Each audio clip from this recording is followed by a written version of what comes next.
If you've ever find yourself wondering how the convergence of artificial intelligence and automation is transforming the landscape of content creation and marketing, or are you concerned that all this talk of AI is going to harm your career potential in the creative industry, or do you just feel overwhelmed with it all? Well, no need for any of that stuff, because in today's episode, we're going to be diving into the world of innovative content strategies with James Taylor. He's the founder of PowLeads, and with a rich history in marketing and automation, not to mention a profound interest in all things AI, James has dedicated his career to empowering businesses with technological advancements and educational programs aimed at helping them enhance brand presence on dynamic platforms from LinkedIn to TikTok. But today, I want to learn more about his entrepreneurial journey. Starting at the tender age of 14 and having travelled around the world, James is testament to the power of innovation and adaptability. But today he's going to be joining me to share his insights on how you or your business can future-proof your brand, whether that be a corporate brand or a personal brand, and how you too can leverage AI and automation for impactful content creation. We all know we need to be creating more content, but I think a lot of people feel overwhelmed and, hey, I've just not got time to do that stuff. If that sounds like you, James has got so much gold to share. I personally learned so much from him today, and it's a real pleasure to get him on here and shed light on how businesses can thrive in a digital age by embracing AI and automation. So buckle up and hold on tight as I beam your ears all the way to the UK, where you can sit down with myself and James, where we unlock the potential of AI and help you delve into the automation insights and learn more about the strategies that have propelled James to the forefront of digital marketing. But enough from me. Let's get him on the show now. So a massive warm welcome to the show, James. Can you tell everyone listening a little about who you are and what you do? Yeah, I'm James Taylor. I'm from England, and I kind of do AI and marketing and a bit of content creation at the same time. I started out doing video production at university, then realized that people don't really know what they're doing with the videos that I was creating. And I've been creating like drop shipping companies and things like that since I was 14. So I've been doing quite a lot of marketing all through life and little mini startups and everything. And I started getting into a bit more about the psychology of marketing and using content creation. And that was all going quite fun. And I was creating little animations and doing all that. And then and I have a little business called PowLeads, which is a marketing agency, and a piece of software, which is kind of like a nurturing software. And then about a year ago, I guess, the world went crazy with AI and ChatGPT. And it used to be a bit of a not particularly useful, but I started using it more and more for content creation. And out of the blue, I just started to get really interested in how to use AI in content creation purposes, as well as all of these millions of automation tools that you can connect all together and kind of automate most of your business, which has been really fun to people and kind of figure out the puzzles of their marketing plus the automation within their company as well. So that's what I've been doing. Fantastic, keeping you busy. It's funny because we were just saying before you came on the podcast here, we've both got AI assistants on this very call, haven't we? And what kind of tools have you been getting the most out of over the last few months? Yeah, so I mean, this tool has been, I remember using this tool about, I think, a year ago, and it just blowing people away. So this one's called Read AI, and that simply just listens to your transcript and sends you, every client that's on the call an email with like a summary and goes through everything and plans what they have to do, the action points after the meeting and what's expected. So it's actually can be really well used and to plan what's next after a call. And I like that. And I've been also using things like make.com and Zapier to create and combining AI within there to create content or to create tasks for the rest of my team. So after a meeting or something like that, I can not only have that message sent to everyone, but also I can get it sent to PowLeads to create tasks and then send it out and text everyone what they need to do next or that day. So, but yeah, I've been absolutely loving all the new tools that have been coming out content wise. I think my most used is probably ChatGPT 4. How about yourself? What have you been using any tools? Yeah, I use it for so much because I record this podcast every single day. There's a whole heap of work there. And with help, whether it be generating questions, whether it be creating a summary from here. So I use Fathom AI, very similar to Read AI, I think, and exactly the same. All the key parts of the conversation, it will transcribe it, and then I can put a lot of that stuff into ChatGPT to help with the intro, to help with the episode description. Ultimately, it's just about working smarter, not harder, isn't it? Yeah. I kind of joked in another podcast I was in that I make all these things just to be lazy. Yeah. And just so I can, because it's as soon as you start figuring out these things that take 10 minutes of your day, and then you combine them all up with all the other things that take 10 minutes and start creating systems in order to automate them, it's amazing how much time you can save and how much you can use your brain for other more creative aspects. 100% with you. The only danger is for myself, and I'm sure you're the same, is all that time you save, you don't use it to kick back and relax or go for a walk in the countryside or maybe just play some Xbox or PlayStation or something. You just fill it with more work, don't you? Yeah, I know. I have been trying to keep a journal and having like a particular, like a walk in the morning. Yeah. To kind of walk to and like a nearby bench where I read something, like using a physical book, not my phone or a notepad or anything like that. And that's quite nice to kind of get out of my head and not use the tech and then come back and then fill the day with more tech. And what about things like Audible? Is listening to a book whilst going on a walk the same as sat on that bench reading the book? What's your views on that? I love Audible for fiction. Yeah. So, and for things like philosophy. So the book that's in front of me at the moment is Marcus Aurelius's Meditations. That one I take and I'll go and physically read. I think that's better. I think I made a bit of content the other day about speed reading. So understanding you can read like thousands and thousands of words really quickly as long as you kind of figure out. So this is non-fiction. So a lot of non-fiction books is just filled with pointless kind of, what's the word? Like filler content. And you've just got to be able to have that in your head to kind of read through what is actually going to be important. And then you can memorize it better and kind of, proper analysis of what you're actually reading. But I love audiobooks for fiction. So I read, I'm just like, I think I just spent last night reading like a whole book in fiction.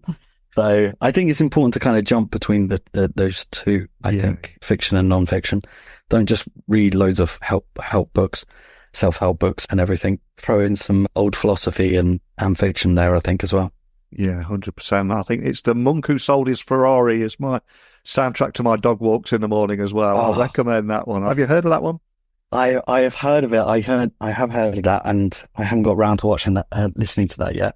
But yeah, definitely, I'm going to add it, I think. Yeah, absolutely. Do you have like a list from everyone who's been on here? Yeah, I always ask people at the end to either leave a song or a book, and every now and again, well, pretty much, I'm a little bit a cheapskate, really, because all those books, those great pieces of art that people will add to that wish list, I put them in my Audible wish list and then wait for the 2-for-1 credits. I like to get the most out of my credits. So as soon as 2-for-1 deals come up, then I go straight in.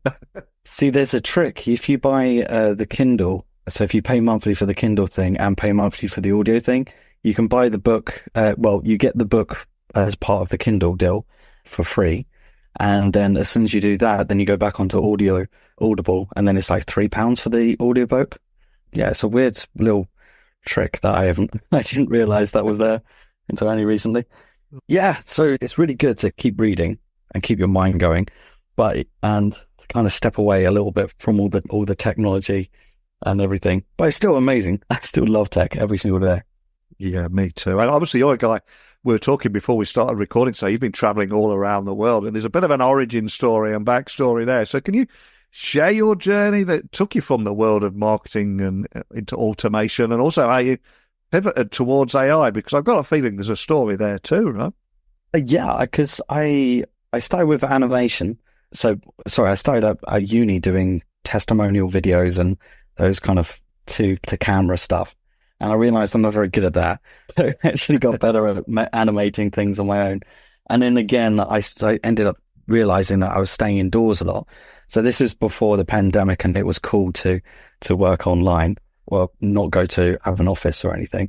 And I think the company I had back then, we ended up spending a lot of money getting an office, and it just felt like it was, and we weren't really using it as much. We could do everything outside of the office and for our business anyway. And it just felt like it was just there just to kind of show off that we had an office and to be taken more seriously. So we ended up like all working from home from that point. But in the end, I ended up like not really leaving my place for like a couple of weeks or something, and paying high prices in Manchester of where we were living. So in the end, I was just like, okay, well, I'm just going to get a one-way ticket to Thailand, and ended up living there for a couple of years. And I think that was about 8 years ago. And since then got the bug and just tried to create business using for animation as well as marketing jobs of all while I'm traveling around kind of thing. So I didn't have to physically go into the office. Then I think the pandemic, after years of doing that, the pandemic obviously hit, and then it was a lot more easier to do because it's easy to go online, jump on a Zoom call. But yeah, and during the whole of that, I was still interested in psychology and marketing. And then slowly I was kind of wanting to use AI more. So I started to learn about ChatGPT, like the prompt engineering and everything. The second that word came out, I knew that it was going to be a very important thing, because eventually it is essentially how you talk to the AI is going to determine what the output is, or the quality of the output. And I know that's going to be the case maybe for another few years. And then you probably won't need these tricks and things like that in order to get the output. It will just know the output based on the data that it knows about you. So I started to create content more or less every day. I wanted to start doing this daily videos and creating content of the stuff that I know and the things that are trending, and my opinions on the things that are trending, or the information that is out there. However, I'm not very good at writing, so I started to use AI to help me write scripts. And these things just started to, and then I was wondering, like, how much can I get away with creating AI content? So using AI images, and then all the AI motion creation came out. So turning images into motion and animation, which is what I originally did, and spent hours trying to create these kinds of things to go in the background, like cool B-roll. And then it turns out the AI was such a perfect tool for this. And it just got so quickly, so much better to kind of simplify things. And then I started to notice that I don't have time to physically do, even with the AI, I still don't have time to physically do a few of these things, like inputting it into so many bits of AI. So that's where I came about with the Content Alchemist. So combining virtual assistants out there and training them how to use AI and use all of these tools individually, and then connect them together by using the VA to input the data in each one and get the content that I needed out of it, and then edit it together. So therefore, it would only take me a very small amount of time per week, say maybe an hour or something, to make a video every single day. And that, to me, I think is one of the ultimate goals in business. If you're looking to build, connecting a personal brand to your business is so powerful. And it's something that used to be only achieved by people with a lot of money and a lot of time, in order to, and a lot more effort to kind of build it. And nowadays, I think if you get the right things in place and a good VA and a good system in place, you can kind of create what I think is possibly one of the most powerful marketing tools out there, which is a personal brand. Wow, what a great story. And as you said, that inspired you to create your own AI content creation tool. And I'm conscious there'll be a lot of people listening all around the world. We set off all those light bulb moments. They want to hear more about it. What's it called? And ultimately, how does it work? Yeah, like I said, I started the free tool called, the free course called Content Alchemist. Yeah. And that's teaching people how to connect VAs, train them in order to use them individually. But then I think a few thousand people have taken that now. And a lot of the feedback which I got from there was the VAs are still taking a long time to put everything through. Yeah. And say if you hired a VA for like 3 hours a day, they were spending about 2 hours of that day inputting getting the content, inputting in all the tools, and then creating images for each sentence, and then creating a video for each one. And then they've only got an hour to edit that all together. So I thought if I could create Auto Alchemist, which is what it's called, and try and automate that entire process. And I'm not a coder, so I've actually used make.com in order to create Auto Alchemist. I've combined PowLeads to create the credit system, make.com, and about 7 different AIs and APIs inside of there to create like the automation, the system behind it. And then it's just WordPress on top. So at the moment it's at beta and MVP level.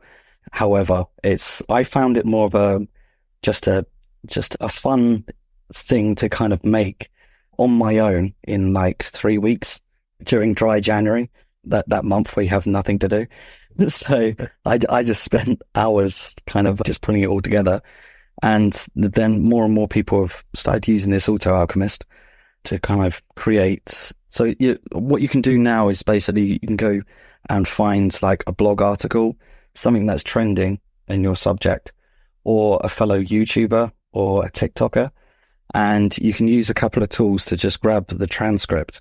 You throw it into the tool and then it will recreate a 60-second script, image prompts for every single line, a blog, a social post, and a newsletter, all out of one single thing. The Auto Alchemist course kind of shows you how to use that. So you would create the blog, you would use that blog, have that on WordPress, and then underneath the video that you make, you would post the link to that blog. And then the newsletter, you would then push that out to all of your followers or your newsletter list, and you would do that within 30 minutes. So you get like a bunch of new eyes on it, and that tells the algorithms that it's good. So therefore it kind of goes a bit more viral in that way. And and then it's just all about trying to take those image prompts and turn them into B-roll, which I've made a second part or in Auto Alchemist. I've just completed like 2 days ago how to bulk turn all of those image prompts within 20 minutes into all of this B-roll that you can just put behind yourself. So the only thing you need to do is just record yourself speaking out the script. And I think, and that's a really good way to like, so what I do is like once a week, read out 7 scripts straight to camera and then give it to my VAs. They've already got all the background stuff. All they need to do is just put it all together, and then they just post it on socials. So it's a really cool way to kind of get it done like really fast. Wow, that's incredibly cool. And that was all using make.com. And for people that don't know, that's pretty much allows anyone to design, build and automate anything from tasks and workflows to apps and systems without the need for coding skills. Was there a big learning curve for anybody that's off to check that out before checking your tool out? Because we'll have different people listening. Any big learning curves or any lessons learned from putting all that together using that platform? It was very easy to create for the first part, that creating the document. The B-roll creation, remember, I've never coded in my life at all, so I don't know how to code. And for that part, I needed to connect to outside APIs, which is basically like, so my tool connects to another tool called Leonardo AI, which is like an incredible image generation system. In order to connect to them, you can't directly connect. Like make.com and Zapier have like nodes. So normally they've got a direct connection. If they don't have that, then you have to create you have to use a bit of their code to connect to it. So yeah, it's like a tunnel between the two.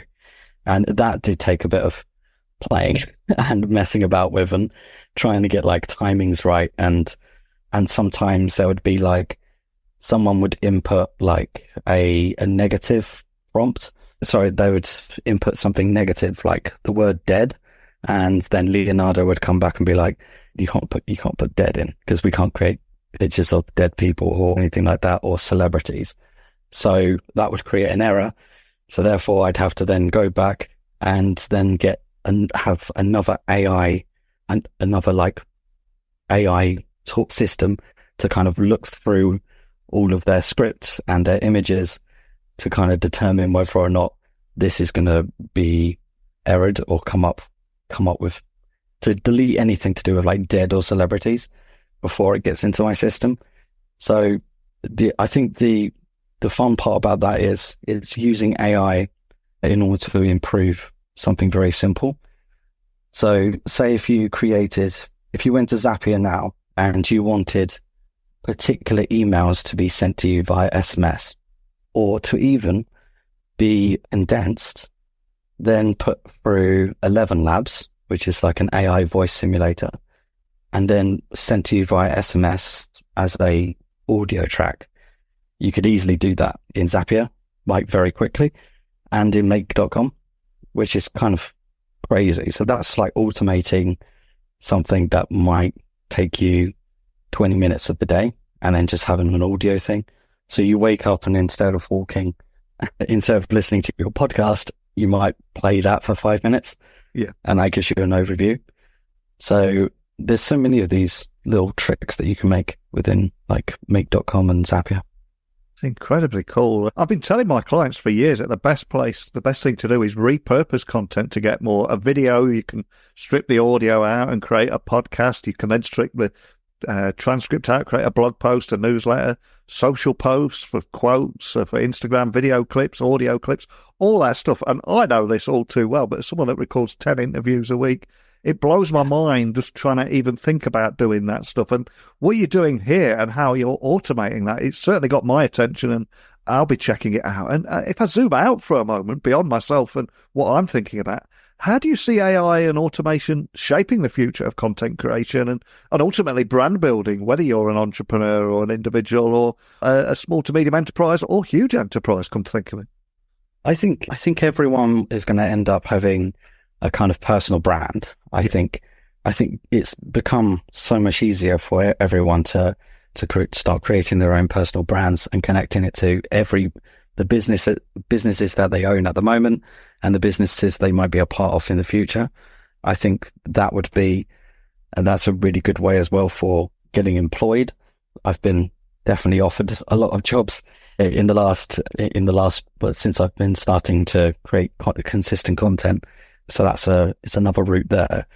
I think with AI in general, I think these people that are building these personal brands and creating a very smallish following, but like a niche following, I think those people are going to create micro communities within places like Facebook. And I think Facebook are going a lot towards grabbing these personalities, creating like an AI character out of it so that your community can always talk to that person.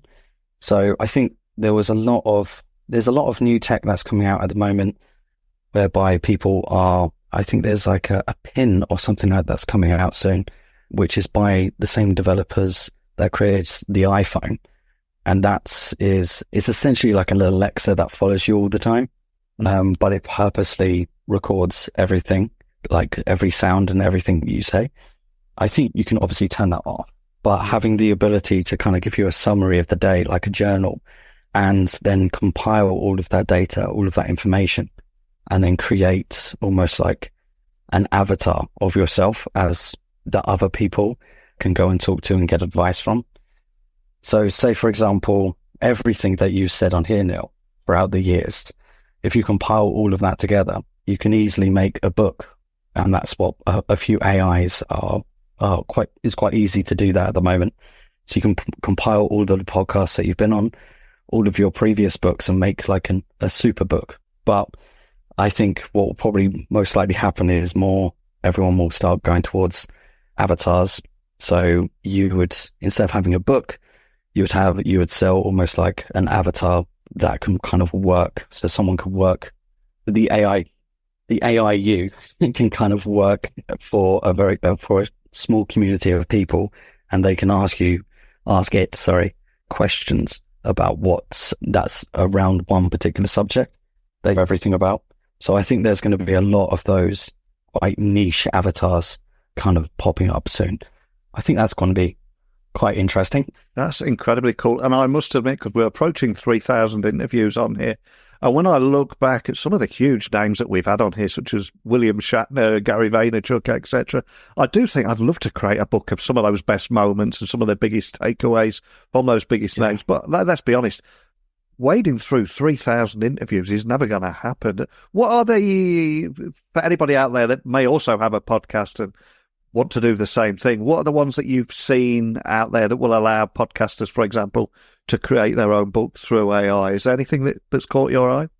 What, like tools that have Yeah, tools that will just do it for you. Maybe check the RSS feed and then just create it from. There was one. There was one.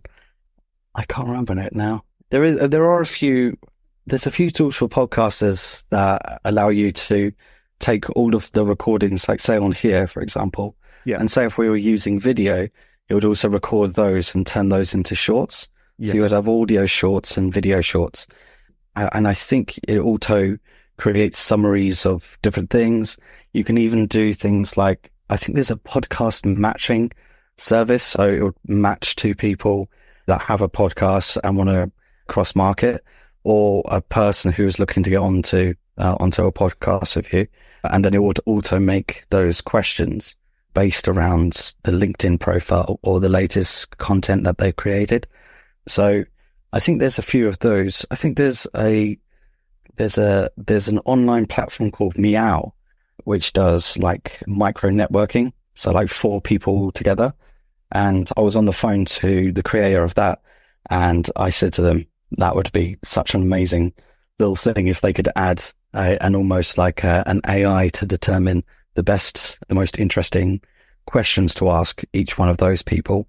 And then for that to then take that recorded footage and then put it into a little micro short video, because that would be incredible content to push out, especially if someone said something really interesting, or you said something really interesting in a little micro networking meeting, and then you push that out for everyone to see. Like, I'm sure there's a bunch of tools that are out there. Probably one of my favorite places to go is futuretools.io, and just type in podcast. And it's like it's a huge list of all of these AI tools out there. So people like me, like Auto Alchemist and everything, to just go out there and just randomly make one in a few weeks. They're all up there for like niche things. So if some of your listeners are in one particular area, I bet you if you type in like plumber AI, there's like a plumber AI, or there's like a vivarium designer. I don't know. I'm not sure. I'm just trying to think of the most random thing or something. But yeah, I guarantee that there's AIs out there on that site. So definitely worth to check it out. Oh, wow. Well, I will get a link added to that. And that's my weekend gone. I'm going to be going deep down that rabbit hole. And I'm conscious there'll be a lot of people listening. We're blowing their minds right now. They want to find out more. They want to learn more. And I know that you're so passionate about this, and it comes across in our conversation today. And you did create a free course. So can you just give everyone listening a bit of a sneak peek into that free course, if they were to sign up, what they can expect to learn from there? Yeah, it's essentially just this idea that at the moment anyway, there is no true Jarvis. There's no one single tool that can creatively think and connect all of these brilliant AI tools together. So the whole argument is essentially, how easy is it to train someone, a VA who their skills at the moment are starting to decrease in terms of like finding data, online sales and everything like that. It's being replaced or improved by these new AI tools. So my thoughts were, how do we make sure that they can still be used as VAs, but trained in just a slightly different way? So the using of these tools, if you create a good system and a good training, and simply use things like Scribe. It is another Scribe.ai, where it just records exactly what you do. So you can easily pass that on to a VA. So say if there was like a tool or something, an AI tool that you found on Future Tools, you played with it for like an hour, and then you were like, oh, I would like to do this every single day. Then it's just using Scribe or like Loom or something to record your screen and create like a training to send to your VA. So the whole argument of the Content Alchemist is that it's easier it's a way to train them and manage them. It's a way to track them as well, VAs, how to make sure that they are working on your system.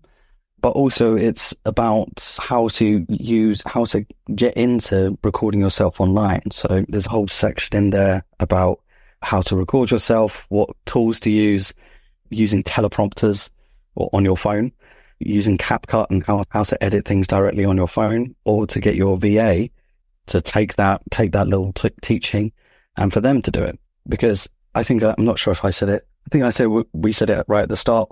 What did I do at the beginning? I used to do video production, video editing. And I tell you that you needed to go to university back then because it was quite complicated to use the tools and the software and everything. Nowadays, it's so much easier. Like, you don't need a degree in video production at all. So nowadays it's so simple, and there's so many amazing like AI tools within AI editors and CapCut and Premiere and everything that are all free tools, and you can like press a button and it will delete all the silences, delete all the repeated words, delete all the ums, cut it all down so you don't have to mess about with anything, and then come up with AI generated B-roll. So there's absolutely tons of free tools and tips in there that you can use to kind of get your personal brand going, or just to make content frequently using a VA.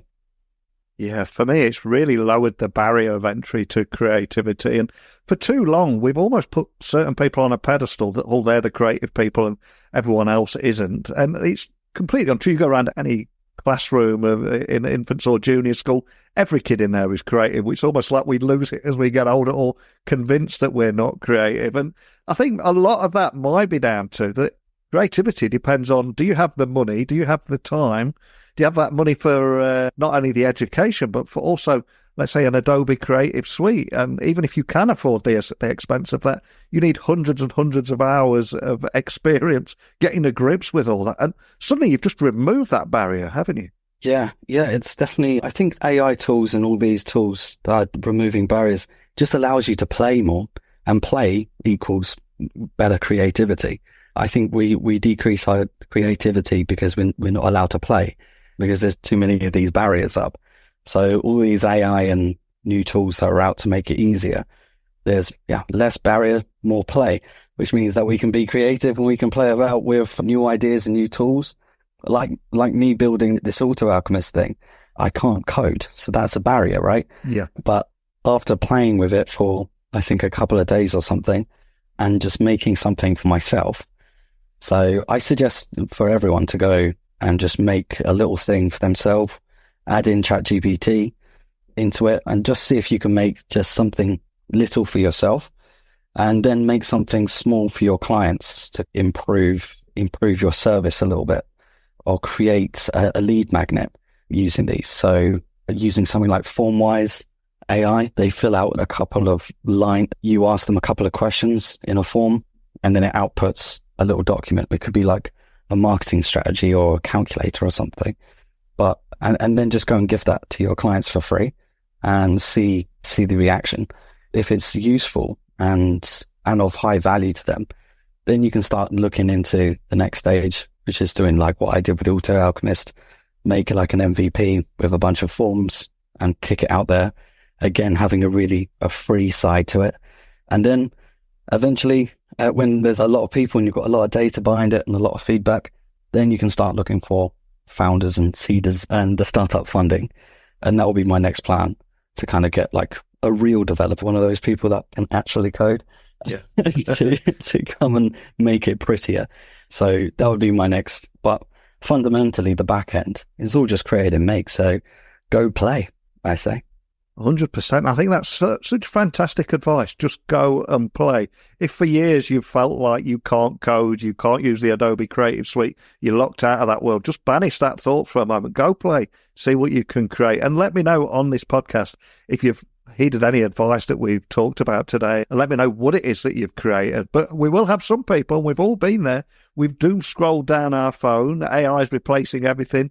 We've seen those worst case scenarios reported as fact that we're heading to a dystopian future, plugged into a Ready Player One lifestyle. The world's full of AI to AI conversations. Humanity is lost. But with that in mind, for those people listening, how do you balance innovation in technology, but ensuring that you keep that essential human element in content creation and marketing? Because we've both played with ChatGPT, and we know you can almost spot something that's been entirely generated just through ChatGPT. So for me, I think it's all about the best of what technology can do, and then you add that human element, that your opinion, your passion, and that's where it all comes to life, that fusion. But any advice on how you can maintain that balance and ensure that human element is not lost? Yeah, exactly. So there's two things. One is editing. So in my tool, the output of the script, I always say add in a personal note and use it as more of a structure, as it is your personal brand. And number two is the part of the tool that allows you to grab all of these image prompts that are created. I also say change a couple of the image prompts, because sometimes the AI can't be creatively perfect. And even then, and that's why I have the VAs as well, to go through and go like, I can do a better job if I manually animate. Well, if I use a different AI tool to animate this picture, because like one output of a motion image, of an image turning into an animation. Maybe you want like the person to be actually walking up the stairs that are in front of them, rather than like the stairs just moving.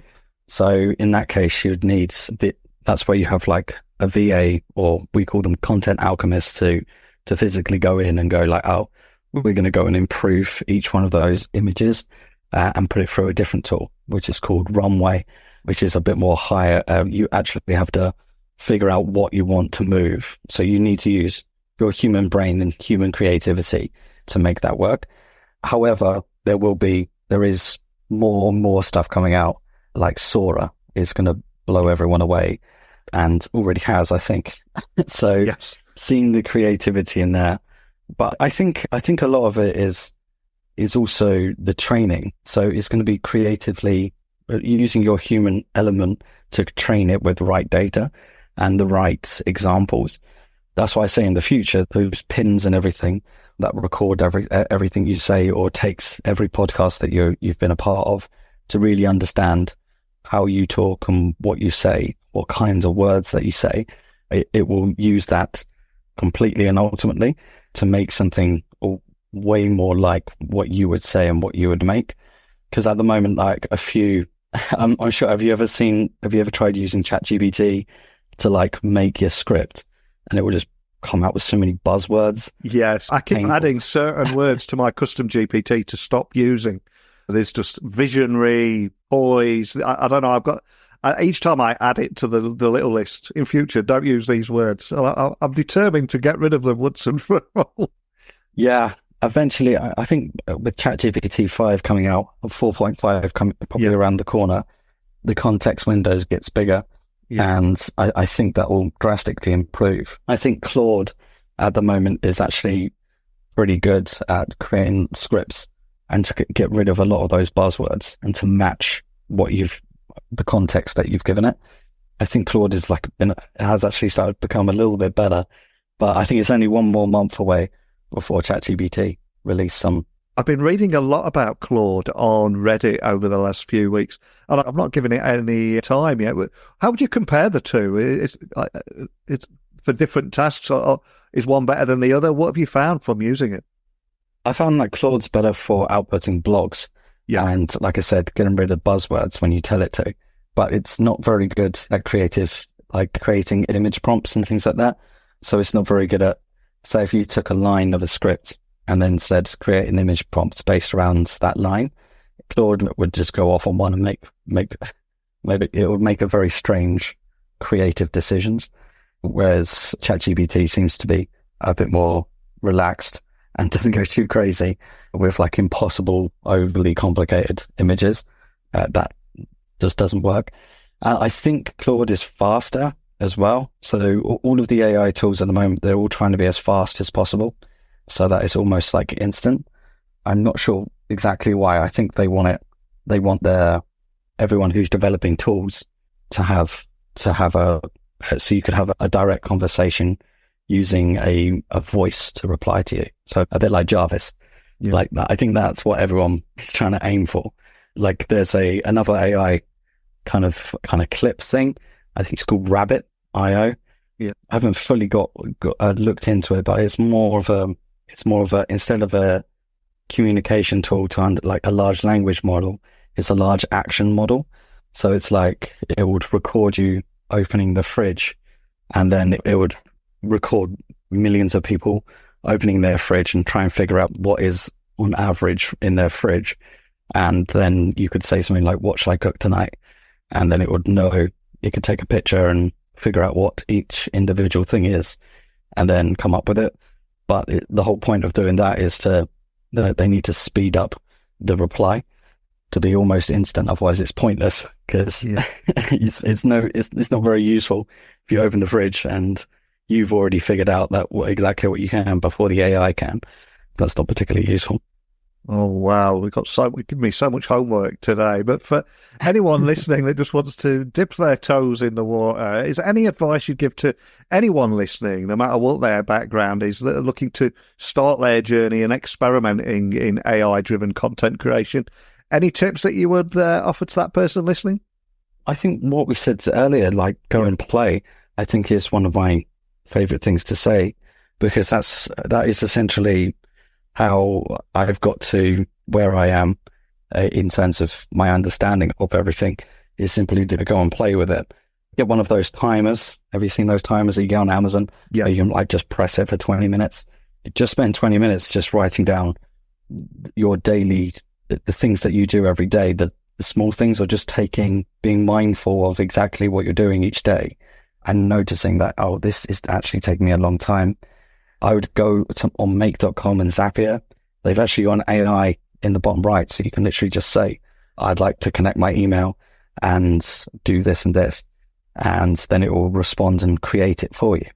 It won't create anything very complicated, like the back end of Auto Alchemist, but it would still it's still somewhere to start just to see how easy it is. And then it's just about just keep on it. I think if you go through your day and try and figure out these little tiny automations and the things that other people, maybe that in your business, that are their day is an hour doing this particular thing, there might be an AI out there or a tool to half that, or maybe completely make that a 2-minute thing instead of a whole hour. So I think it's really important to be wary of, be aware that these tools are out there, and and then go and play.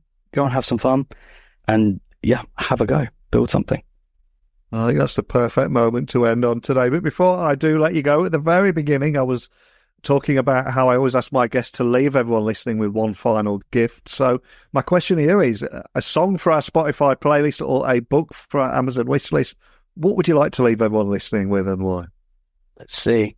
Marcus Aurelius, Meditations.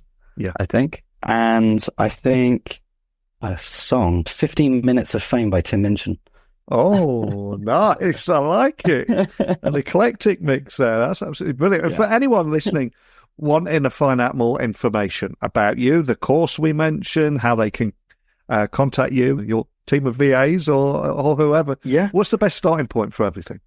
If you just type in PowLeads.com, on the right-hand side, you've got a free AI tool that you can answer 3 questions and about your target market and everything, and it will kick out a marketing strategy for you for free.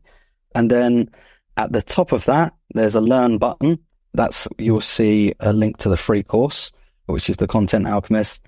And again, on the right-hand side, just underneath, there's a free content tool, which at the moment you get a bunch of new free credits, and you can go and start create a document, create some B-roll and go create your first to camera or whatever you like, a blog or anything like that.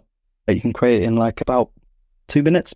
Well, there's so much I love chatting with you about today, from exploring and demystifying the latest tech breakthroughs, rendering them accessible as well as applicable for businesses, and that talent of yours for automating procedures, discovering creative solutions that ultimately provide valuable insights and practical approaches. But let's just take a step back from the tech at a minute and all the headlines and all the hype and just go and play. Thanks for sharing your story today. Thank you so much, Now. That's been great fun. Wow. I learned so much from James, and I think it's clear that the future of content creation and marketing, it lies in the integration of AI and automation. So I will be checking out his AI tool and that free online course.